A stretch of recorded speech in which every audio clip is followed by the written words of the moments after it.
మంత్రులపై ఆరోపణలు చేసే ముందు కవిత మీపై చేసిన ఆరోపణలకు కేటీఆర్ ముందుగా సమాధానం చెప్పాలని అన్నారు. ఇటు మంత్రి అడ్లూరి లక్ష్మణ్ కమిషన్లకు కేర్ ఆఫ్ అడ్రస్ గా బీఆర్ఎస్ పార్టీ మారిపోయిందని ఫైర్ అయ్యారు. దాచుకోవటం కేసీఆర్ కుటుంబానికే తెలుసని ఆరోపించారు.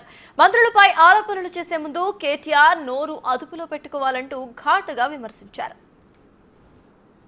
మీ కుటుంబ సభ్యురాలు మీ తోడబుట్టిన మీ చెల్లె కవిత మాట్లాడిన మాటలకు ఫస్ట్ జవాబు చెప్పు కేటీఆర్.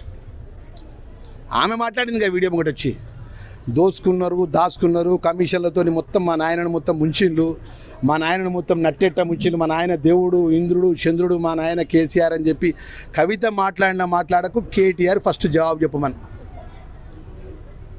కమిషన్లకు కేర్ ఆఫ్ వాళ్ళు, కకృతి పరులు వాళ్ళు, దాచుకుందామా అనేది ఆలోచన వాళ్ళకు. ఒక 20 నెలల పట్టిన ఇంత విషయం ఎందుకు, ఇంత కక్కుర్తి ఎందుకు, ఇంత దురాలోచన ఎందుకు? నువ్వు మొన్న 2023 ఎన్నికల లోపల ప్రజలు తీర్పు చెప్పినారు. ప్రజాపాలన ఇందిరమ్మ రాజ్యంలో ముఖ్యమంత్రి గారికి అవకాశం ఇచ్చినారు. మన సంవత్సరం తర్వాత ఎన్నికలైనాయి కదా.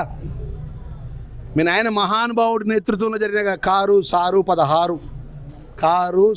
16 కేసీఆర్ గారు చెప్పిన మాట ఏమైంది నాయన? పార్లమెంట్ ఎలక్షన్లో ఏమైంది చెప్పండి.